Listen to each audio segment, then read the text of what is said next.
En los próximos minutos voy a desarrollar el tema de la manipulación del lenguaje como arma política y me van a permitir ustedes que empiece leyendo unas líneas de una de las novelas clásicas del siglo XX.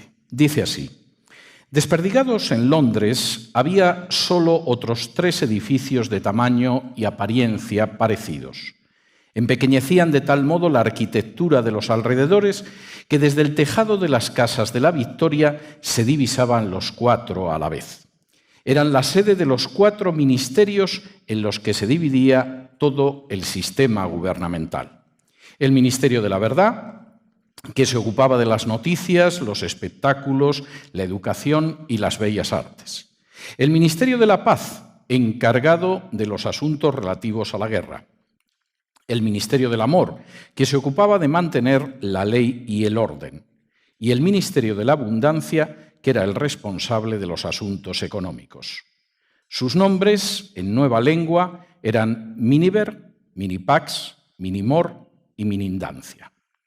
Las palabras que acabo de leerlas, en las que se describe no una utopía de futuro, sino una distopía de futuro, corresponden a una novela que se publicó no sin poca dificultad en el año 1949 y cuyo autor era un antiguo funcionario colonial británico que respondía al nombre de Eric Blair, aunque ha pasado a la historia de la literatura con su seudónimo de George Orwell.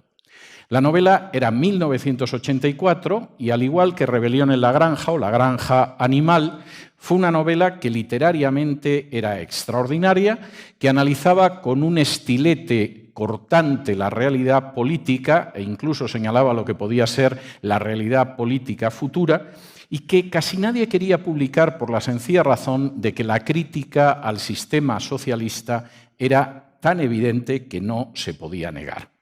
Orwell sabía de lo que estaba hablando en cuanto a la manipulación del lenguaje. Podía expresar de una manera que, si uno no leyera el resto de la novela, resultaría cómico cómo se manipulaba a la población simplemente desde los 4 ministerios que formaban el gobierno de ese ente futuro, de esa Inglaterra socialista en la que vivía el protagonista de su novela. De manera bien significativa, el Ministerio del Amor se ocupaba de la ley y el orden. Sin duda la ley y el orden son importantes, pero no parece que sea lo que más encaje con la idea de amor. El Ministerio de la Paz era precisamente el ministerio que se dedicaba a la guerra. El ministerio de una población de manera consciente y cruel, muerta de hambre, era precisamente el Ministerio de la Abundancia. Y el Ministerio de la Verdad se ocupaba de actividades como los medios de comunicación o las artes, que no eran nada más que canales indiscutibles de mentira y manipulación. En ese sentido, la manipulación del lenguaje era tan absolutamente clara que Orwell se permitió inventar palabras como la famosa double tag o doble lengua, que permitía manipular el lenguaje para que el lenguaje dijera exactamente lo contrario de lo que se suponía que debía decir. Y, por cierto, en ese mundo en el que Orwell describía cosas extraordinarias, tengo que decir que hace unos años descubrí con enorme sorpresa que Orwell, más que inventar sobre el futuro, en muchos aspectos simplemente describía la realidad que él había vivido en España. No voy a relatar el final de 1984 porque supongo que entre los asistentes puede haber gente que no haya leído el libro y no sería elegante destriparles su conclusión. Pero para aquellos que hayan leído 1984 y que conozcan el final, tengo que decirles que la tortura pavorosa que George Orwell relata en las últimas páginas de su novela es una tortura que efectivamente se aplicó en España, que la aplicaron los agentes de Stalin y que en uno de mis libros, En Checas de Madrid, yo reproduzco gráficamente lo que es el manual del NKVD para actuar en la Unión Soviética y, por supuesto, también en España, y aparece dibujada de manera muy clara la misma tortura a la que se ve sometido el desdichado Wilson en 1984. George Orwell imaginaba el futuro, pero desde luego no imaginaba que la manipulación del lenguaje fuera un arma política, ahí no trazaba el futuro. Describía un pasado que él había vivido en España en 1937, donde estuvo a punto de ser fusilado no por el ejército de Franco contra el que combatía, sino por los agentes de Stalin en Barcelona, y por supuesto estaba marcando algo real, una de las grandes armas desde el siglo XX para conseguir someter a los demás políticamente es la manipulación del lenguaje. En los próximos minutos quisiera detenerme en algunos de los movimientos ideológicos que han utilizado esa manipulación del lenguaje, esa doble lengua, esa desvirtuación de la realidad para poder avanzar en términos políticos. Y en ese sentido son algunos de ellos anteriores a Orwell, pero orwellianos hasta la médula, y otros posteriores a Orwell y parece ser que discípulos aprovechados.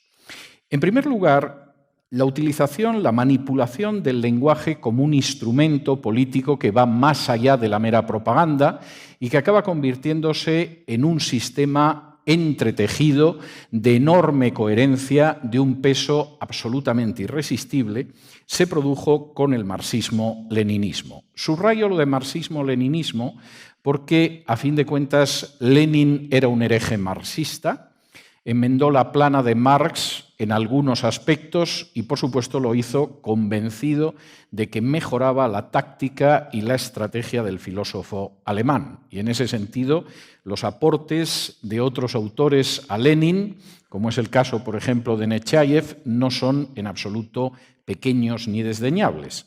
Lenin estaba reformando, recreando el marxismo y permitiría que efectivamente llegara al poder. Y ahí ciertamente parece bastante claro que concibió algunos aspectos de la manipulación del lenguaje como instrumento político.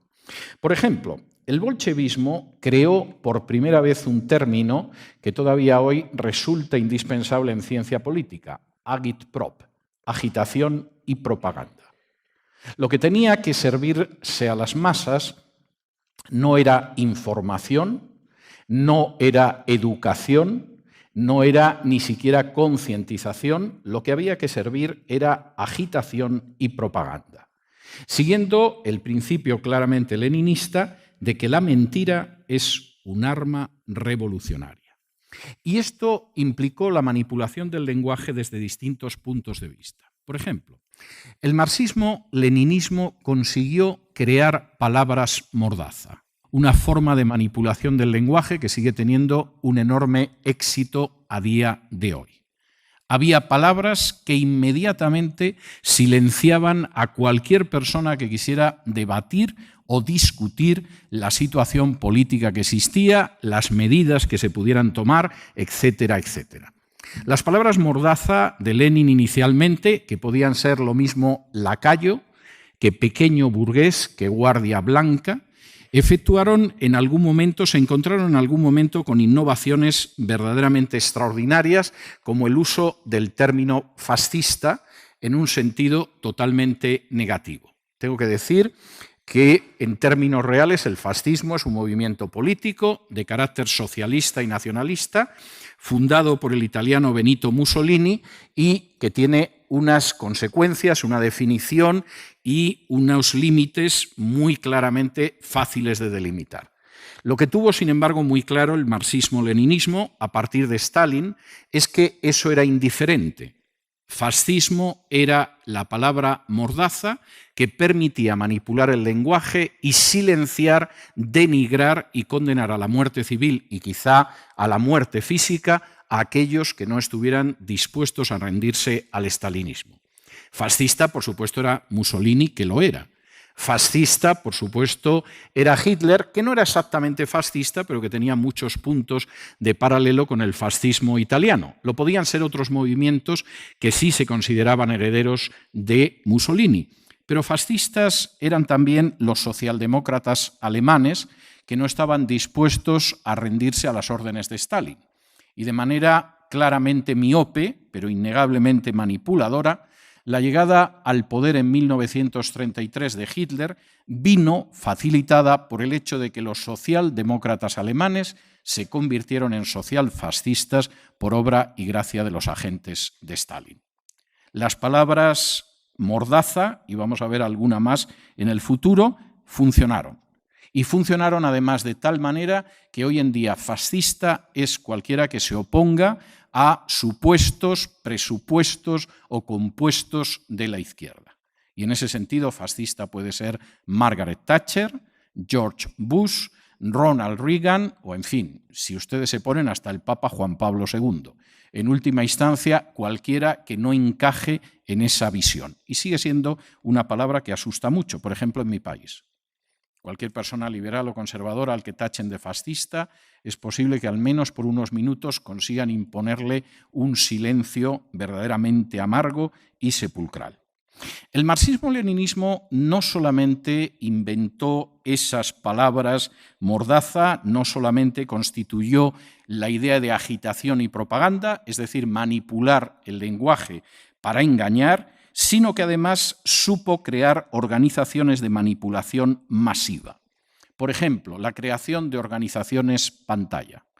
Esas organizaciones que en su momento siempre firmaban manifiestos de intelectuales y artistas en favor del gobierno de Stalin, supuestamente democrático y liberal, y crean que no exagero cuando utilizo los términos, estoy diciendo la definición que algunos de los que viajaban a la Unión Soviética daban después del gobierno de Stalin, organizaciones pantalla que decidían quién era intelectual y quién era simplemente reaccionario, organizaciones pantalla que decidían cuál era la ortodoxia artística, de manera que determinados autores estaban condenados, como podía suceder con escultores o pintores, y, por supuesto, organizaciones pantalla que siguen actuando a día de hoy.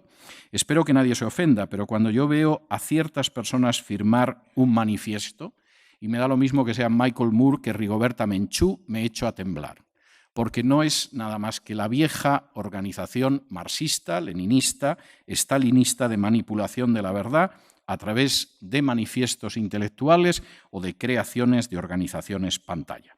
Por cierto, algunos de los personajes que protagonizaron esa manipulación de la verdad seguramente no son tan conocidos como Goebbels, el ministro de propaganda del Tercer Reich, pero en buena medida fueron mucho más eficaces. Casi todo el mundo conoce al doctor Joseph Goebbels, lo asocia con la manipulación y la propaganda sucia, y casi nadie conoce a Willy Münzberger. Bueno, Willy era también alemán, era comunista, trabajó para Lenin, trabajó para Stalin, y créanme ustedes que Goebbels a lo más que llegó fue alumno aventajado del buen Willy, al que, por cierto, casi nadie llegó a conocer y supo crear las categorías de la manipulación del lenguaje con fines políticos. En segundo lugar, y siguiendo la estela de lo que es ese marxismo-leninismo, y dentro de esa manipulación del lenguaje está lo que algunos han decidido denominar neosocialismo, socialismo del siglo XXI o bien populismo. Es decir, distintos regímenes de orientación izquierdista surgidos en Hispanoamérica después del Foro de Sao Paulo, donde de alguna manera se pretende mantener un lenguaje de izquierdas, aunque en la práctica tengo que decir que algunos de ellos están en términos estrictos, no pretendo utilizar una palabra mordaza, no pretendo denigrarlos, describo, algunos de ellos están mucho más cerca del fascismo de Mussolini que del marxismo-leninismo. Por ejemplo, el régimen chavista de Venezuela. En 1991 cayó la Unión Soviética. No fue el final del uso del lenguaje manipulado con finalidades políticas, no fue el final de las dictaduras de izquierdas, fue simplemente la mutación. Y tengo que decir que en el caso de esos regímenes a los que se unió la vieja dictadura castrista en Cuba, pero que incluía a una dictadura no tan vieja de corte sandinista en Nicaragua, y por supuesto los regímenes de Bolivia, de Ecuador. En estos casos, verdaderamente el elemento orwelliano es casi radiográfico. Permítanme señalar tres pilares en los que se han apoyado estos populismos, socialismos del siglo XXI, o como ustedes los quieran denominar, que recuerdan tremendamente a los 4 ministerios que componían el gobierno de esa Inglaterra socialista del futuro descrita en 1984. El primero de esos pilares ha sido la insistencia por parte de todos estos gobiernos en que la guerra es la paz. Y curiosamente, a pesar de que todos ellos han insistido, el caso de Cuba es añejo, pero habría que añadir la Venezuela de Chávez, habría que añadir la Nicaragua de Daniel Ortega, habría que añadir la Bolivia de Evo Morales o el Ecuador de Correa, en que todos son grandes defensores de la paz. Lo cierto es que en términos generales son regímenes que solo se mantienen sobre la base de un ejército politizado y del ejercicio de la violencia. Efectivamente, la guerra es la paz. Y en ese sentido no hay que engañarse para ver lo que mantiene en pie todavía a las dictaduras de Cuba, de Venezuela y de Nicaragua. Un ejército que no es el ejército nacional, sino un ejército que fundamentalmente es la columna vertebral del régimen y la garantía de que cualquier intento de disidencia será reprimido con sangre, como hemos tenido ocasión de ver en los últimos meses en la cercana Nicaragua. Castigar, por el contrario, a aquellos que han sometido a naciones a la violencia, como es el caso de los narcoterroristas de las FARC en Colombia, mostrarse contrario a la capitulación frente a esa guerrilla es considerado un ataque a la paz. La guerra es la paz. Es Orwell. Es el gobierno de varias de las naciones de Hispanoamérica. En segundo lugar, y dentro de la manipulación del lenguaje con fines políticos realizada por esas dictaduras populistas, socialistas del siglo XXI, o como ustedes quieran llamarlas, la miseria es la justicia de los pobres. A finales de los años 80 tuve ocasión de publicar algunos artículos sobre la base de los datos que se podían publicar ya en la Unión Soviética, aprovechando la apertura, la glasnost, que vino de la perestroika de Gorbachov. Por primera vez en la historia de la Unión Soviética, desde 1917, los datos no se manipulaban, se falseaban o se magnificaban.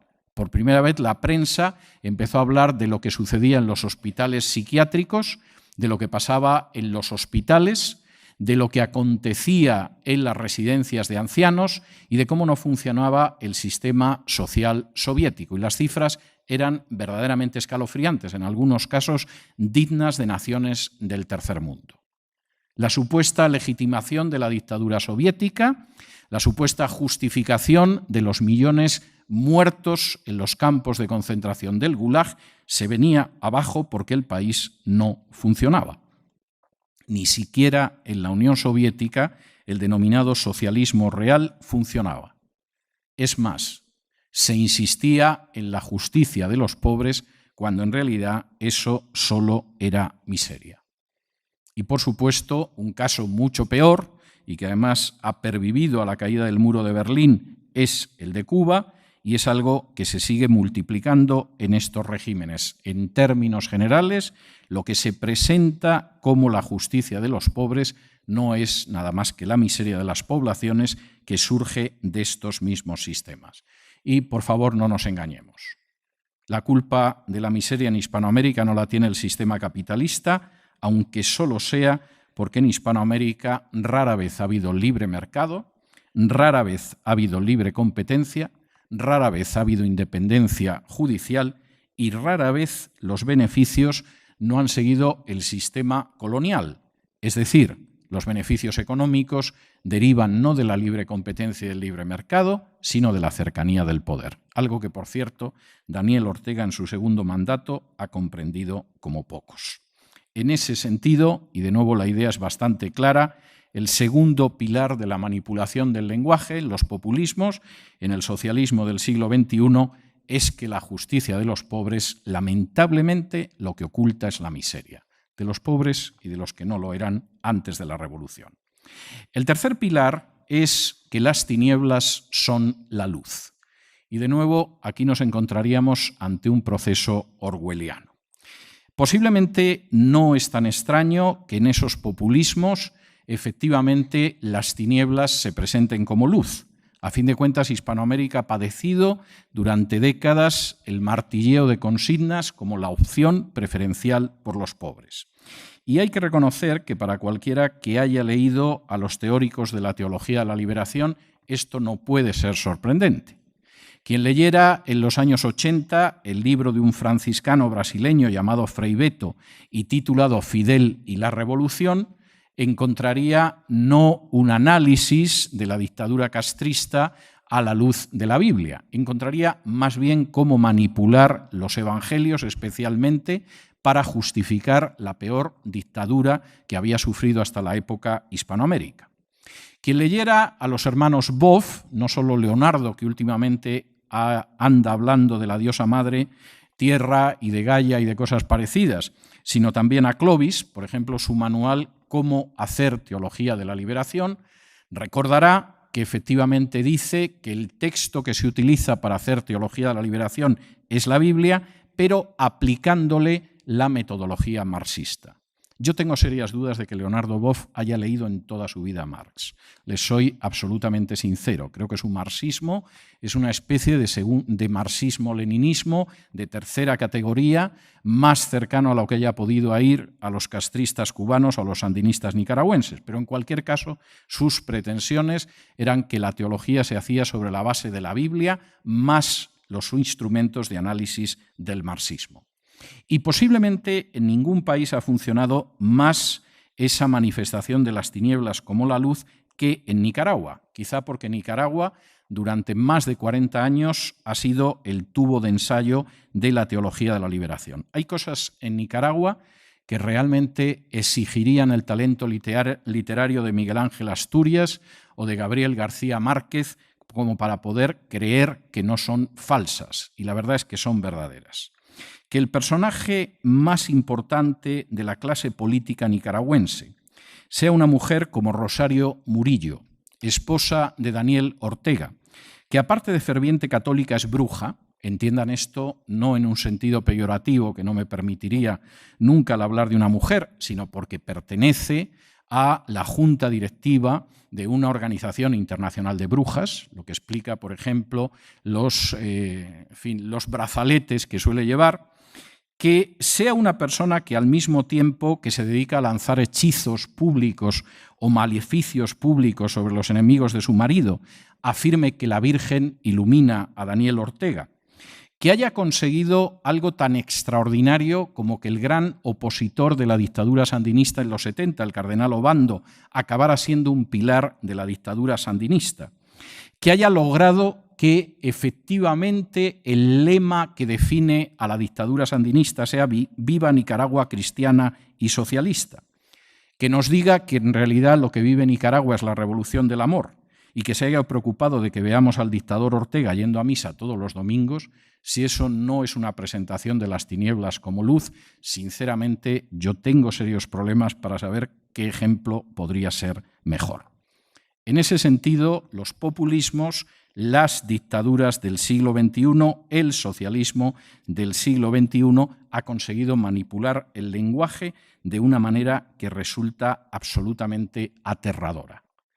La guerra es la paz, la miseria es la justicia, las tinieblas son la luz e incluso la luz espiritual. El tercer ejemplo de manipulación del lenguaje, en el que me voy a detener, pero tengo que reconocer que me voy a detener de manera breve porque me temo a mí mismo, es el de la manipulación del lenguaje llevado a cabo por los nacionalismos. El general de Gaulle, nada sospechoso de odiar a su patria, más bien héroe nacional francés, decía que hay una diferencia esencial entre un nacionalista y un patriota. El patriota ama a su patria por encima de las demás. El nacionalista odia a todas las patrias que no son la suya. Creo que es una de las definiciones más exactas que diferencian a un patriota de un nacionalista. Y cuando uno recuerda que Jefferson dijo que el mejor patriota siempre era el disidente, realmente uno acota, a mi juicio de manera correcta, lo que esto significa. El nacionalismo, de manera general, ha articulado discursos de manipulación del lenguaje sobre dos ejes: el victimismo y la superioridad nacional supuesta. Y en ese sentido, el lenguaje nacionalista siempre hace referencia a agravios, a veces reales, la mayor parte de las veces exagerados e incluso supuestos, y, por supuesto, a la idea de la propia superioridad frente a aquellos que nos han agraviado. Hitler podía apelar al Tratado de Versalles para decir no solamente que eran agravios injustos, y parte de razón tenía, sino además señalar que eran más injustos por el hecho de que los alemanes eran muy superiores a sus enemigos franceses, no hablemos ya de los enemigos del este de Europa, y por lo tanto eso tenía que llevar a un revanchismo. Pero eso ha sucedido no solamente con grandes naciones históricamente como Alemania, sino con pequeñas naciones artificiales. Es un gran problema europeo en estos momentos. Tenemos una Croacia artificial que jamás existió, simplemente porque Alemania desde hace décadas decidió que una Yugoslavia descuartizada era interesante. Y por supuesto la Casa Blanca con Clinton e incluso la Santa Sede consideraron que efectivamente era una buena idea descuartizar Yugoslavia y separar a los croatas de los serbios. Tenemos una Ucrania como nación absolutamente artificial, contando una historia totalmente falsa sobre Rusia, que por cierto muchos compran y difunden, simplemente porque había que descuartizar a Rusia. Algunos se preguntan por qué Putin es tan popular. Permítanme hacer un pequeño paréntesis. Entre otras razones, porque Rusia perdió el 27% de su territorio después de la caída de la Unión Soviética. Pregúntense cómo se sentirían ustedes si Guatemala perdiera el 27% de su territorio en favor de alguna de las naciones limítrofes o se creara alguna nación independiente en Guatemala, por ejemplo, de indígenas, que a fin de cuentas no han terminado muchas veces de encajar en el conjunto nacional. Y no les quiero hablar del caso catalán o vasco porque puedo ponerme a llorar en estos momentos. En el caso de Cataluña, hace apenas unos días en España se celebraba un congreso de historia catalana pagado con el dinero de los contribuyentes, donde los asistentes han podido saber que el Quijote se escribió en catalán, porque Cervantes era catalán, que Leonardo da Vinci nació en Cataluña y pintó la Gioconda en Cataluña, que Erasmo de Rotterdam en realidad nunca fue de Rotterdam ni holandés, porque era catalán, y que incluso Santa Teresa de Jesús, nacida en Ávila y castellana hasta las trancas, también era catalana. Como ustedes comprenderán, a partir de aquí uno puede reivindicar lo que quiera, manipular el lenguaje y exigir cualquier cosa. Ese nacionalismo y esa manipulación del lenguaje con finalidades políticas es el responsable directo de 2 guerras mundiales. Algo que sería prudente recordar, aparte de otros males sin cuento. Y a fin de cuentas no debería sorprendernos porque a inicios de los años 30 un cabo austriaco condecorado 2 veces durante la Primera Guerra Mundial, que se llamaba Adolf Hitler, utilizó un lema electoral que era «Votat sentimiento». Lo que el cabo austriaco no se podía imaginar es que unas décadas después ese votat sentimiento sería repetido como lema electoral por Carod Rovira, dirigente máximo de la Esquerra Republicana de Cataluña. Finalmente, la manipulación del lenguaje da para mucho y, como Orwell señalaba, si efectivamente conseguimos tocar los sentimientos, no cabe la menor duda de que todo va a funcionar bien. El cuarto sector político en el que me quiero detener, relacionado con esa manipulación del lenguaje por razones políticas, es la ideología de género. La ideología de género ha conseguido, de una manera que desde luego muestra hasta qué punto es fácil manipular a las poblaciones, ha conseguido unir a la izquierda y a la derecha. Inicialmente surgió dentro de la izquierda y surgió dentro de la izquierda buscando algún proletariado que sustituyera un proletariado que ya no existía en Europa Occidental. Y, por supuesto, ese proletariado podían ser las mujeres, podían ser los homosexuales y en los últimos tiempos, además, son los inmigrantes africanos. Pero la ideología de género, sobre todo como consecuencia del impulso de otros movimientos políticos, ha terminado convirtiéndose en algo que va mucho más allá de la izquierda y que desde luego es asumido también por la derecha. Tengo que decir, y no desearía ser ni mucho menos ofensivo con esto, que la ideología de género me parece de una debilidad en términos intelectuales que prácticamente raya con la estupidez. Por supuesto, la ideología de género utiliza palabras mordaza. No se le ocurra a nadie cuestionar determinadas tesis de la ideología de género porque será un machista, un homófobo o un heteropatriarcal, sea eso lo que sea, y evidentemente estas palabras tienen un efecto paralizador, al menos en los medios de comunicación occidentales, no inferiores a ser calificado como reaccionario o fascista. Es más, entre que te llamen fascista o que te llamen machista, entre que te llamen reaccionario o te llamen homófobo, uno casi suplica que le llamen reaccionario. Y eso es otra muestra de la manipulación del lenguaje. Esa manipulación del lenguaje, además, tiene una serie de aspectos que son curiosos. No solamente estamos hablando de esas palabras que de alguna manera sirven como mordaza, como han servido a lo largo de la historia, sino de razonamientos que desafían al sentido común y que muestran hasta qué punto es fácil manipular el lenguaje para llegar a objetivos políticos.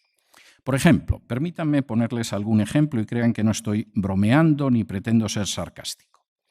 Si cualquiera de sus amistades, de sus parientes o de sus hijos les dijera que desea cortarse una mano o cortarse un pie, inmediatamente lo llevarían a un especialista porque es un síndrome, es un trastorno de carácter psicológico el querer mutilarse y, por supuesto, a esa persona se le pondría en tratamiento. Si por el contrario les comunica que lo que quiere es cortarse los testículos y el pene, posiblemente lo van a felicitar ustedes. Ha descubierto que en realidad en su cuerpo de hombre anida una mujer.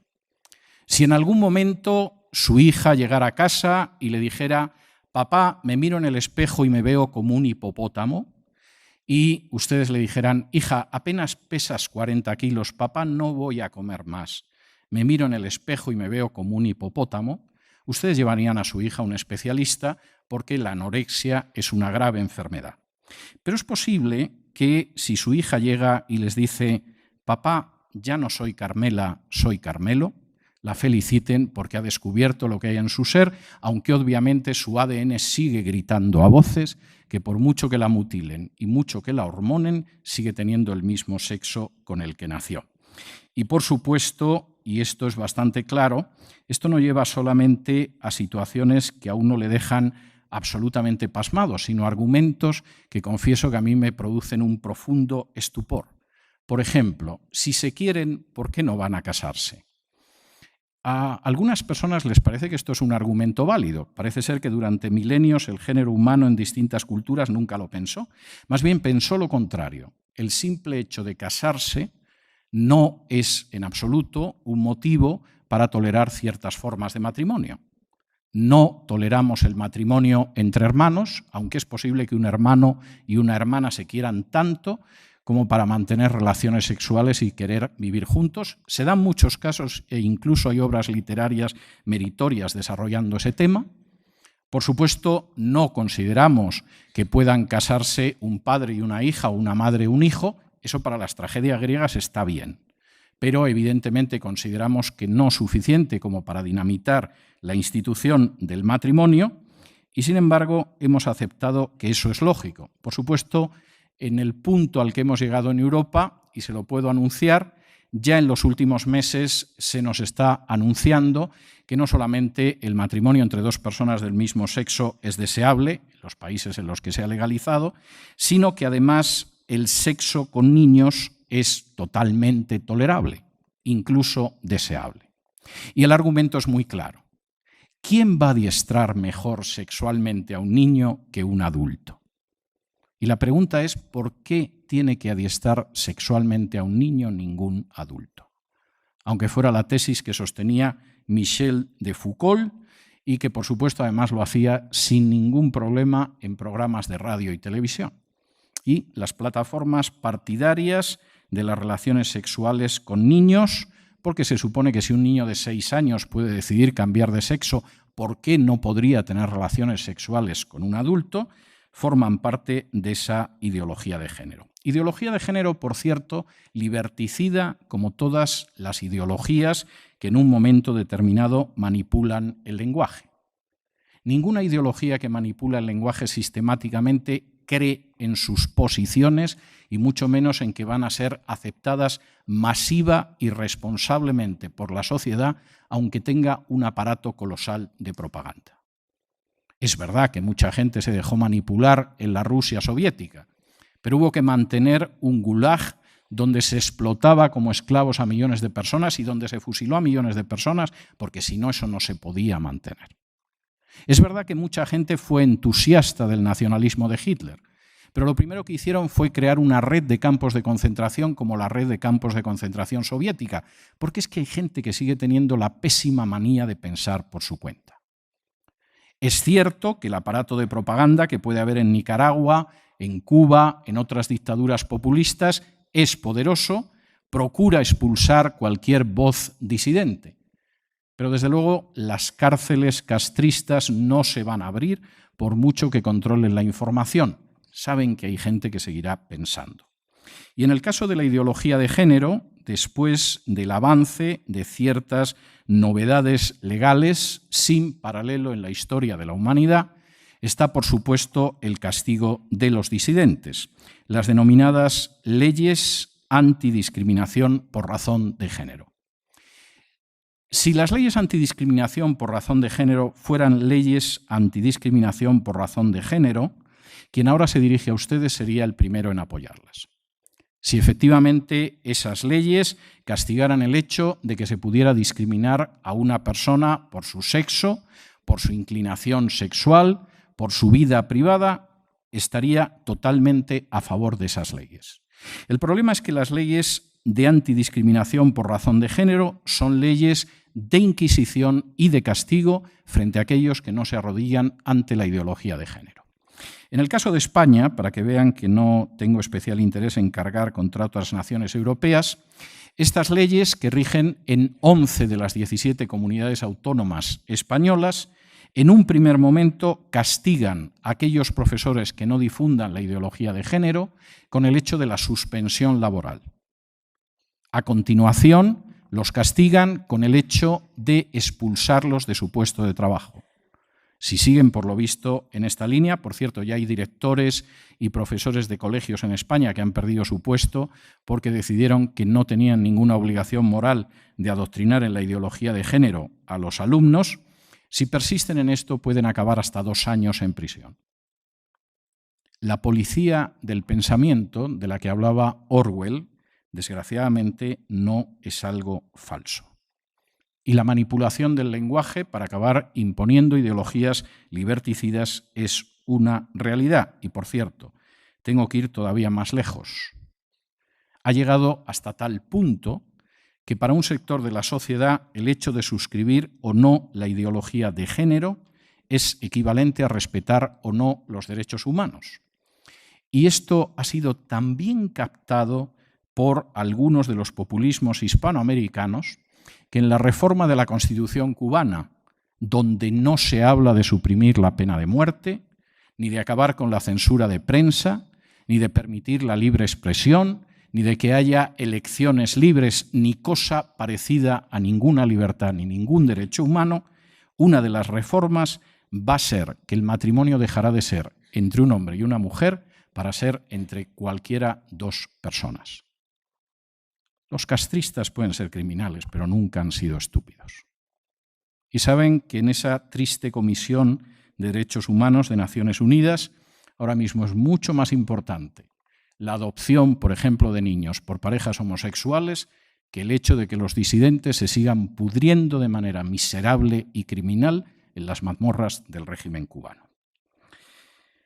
¿Qué tenemos que hacer frente a esto? Y, por cierto, les adelanto que voy concluyendo.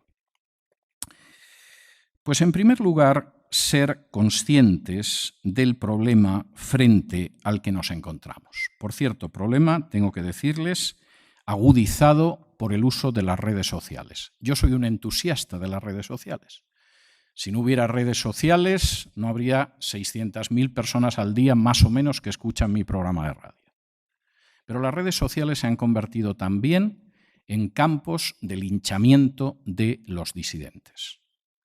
Cualquiera que en un momento determinado entra en Twitter, por ejemplo, ve cómo hay políticos a los que se lincha de la manera más miserable y periodistas a los que se lincha de la manera más miserable y escritores a los que se lincha de la manera más miserable. Y se hace manipulando el lenguaje con finalidades políticas. Frente a esto, hay que adoptar una conducta que desde mi punto de vista es clara. En primer lugar, tenemos que pensar.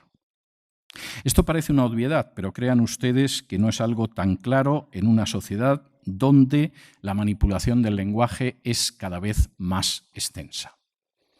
Y realmente lo único que al final separa al ser humano de otros habitantes de este planeta azul es el hecho de que al parecer es racional. Si renunciamos a la razón, si renunciamos a pensar, si renunciamos a analizar con nuestros criterios aquello que nos ofrecen a través de la propaganda no siempre clara de medios, de partidos, de diversiones, del arte, estamos perdidos frente a la manipulación del lenguaje. Hay un pasaje que algunos consideran, un pasaje del Evangelio que algunos consideran especialmente bucólico, en el cual Jesús hace una referencia a mirad a las aves del cielo y a los lirios del campo. Y esto suena muy pastoril, ¿no? Uno se tumba, ve las aves del cielo, los lirios del campo. Esa es una interpretación seguramente agradable en ciertos medios religiosos, pero no tiene nada que ver con el significado original del texto. Jesús está apelando a la gente a que se detenga, observe lo que le rodea y saque consecuencias. En un mundo en el que somos empujados 24 horas al día, 7 días a la semana, para no pensar en absoluto como nosotros deberíamos pensar, para tragarnos de manera acrítica cualquier consigna, para asimilar como propio un lenguaje que está manipulado con pretensiones de dominio político, es un buen consejo el de pararse y pararse con la suficiente calma y serenidad como si nos pusiéramos a ver los lirios del campo y las aves del cielo.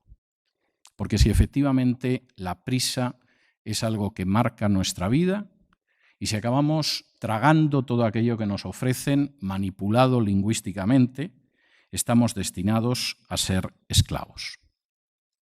En segundo lugar, y junto con lo que algunos llaman la perniciosa costumbre de pensar, deberíamos al mismo tiempo también ser capaces de examinar todo y poder discriminar y filtrar lo que verdaderamente es bueno de lo que no lo es. Sé que esto exige un cierto esfuerzo intelectual y sé que hay gente que se siente muy mal si tiene que realizar un esfuerzo intelectual, pero verdaderamente no tenemos otro camino si queremos conservar la libertad. Y en tercer lugar, y esto me parece muy importante, tenemos que examinar lo que es verdadero y lo que es falso y observar los efectos que eso tiene sobre la libertad. Una de las citas más repetidas, seguramente más hermosas del Evangelio de Juan, es aquella en que Jesús dice que conoceréis la verdad y la verdad os hará libres. Y es cierto. Es imposible ser libres cuando en lugar de asumir la verdad nos dejamos manipular por el lenguaje, absorbemos la propaganda totalitaria y aceptamos que se nos imponga una agenda liberticida. Necesariamente tenemos que pensar, examinar y finalmente observar los efectos de cualquier acción social, política y económica sobre la libertad. Para algunos de nosotros la libertad es extraordinariamente importante. No puede ser suprimida supuestamente para implantar la justicia, porque no hay justicia sin libertad. No puede ser suprimida para llevarnos al paraíso, porque solamente las hormigas se pueden sentir felices en un paraíso donde no hay libertad. No puede ser aniquilada para hacernos prósperos, porque ¿cómo se puede ser próspero cuando no tenemos algo tan preciado como la libertad? Por la libertad merece la pena luchar, combatir, incluso como en mi caso, exiliarse, porque efectivamente sin la libertad no nos diferenciamos del último de los insectos que puebla este planeta. Y eso significa que tenemos que asumir el compromiso de pensar, de buscar la verdad y de asumir esa verdad para ser libres, nosotros y nuestros hijos. Muchas gracias.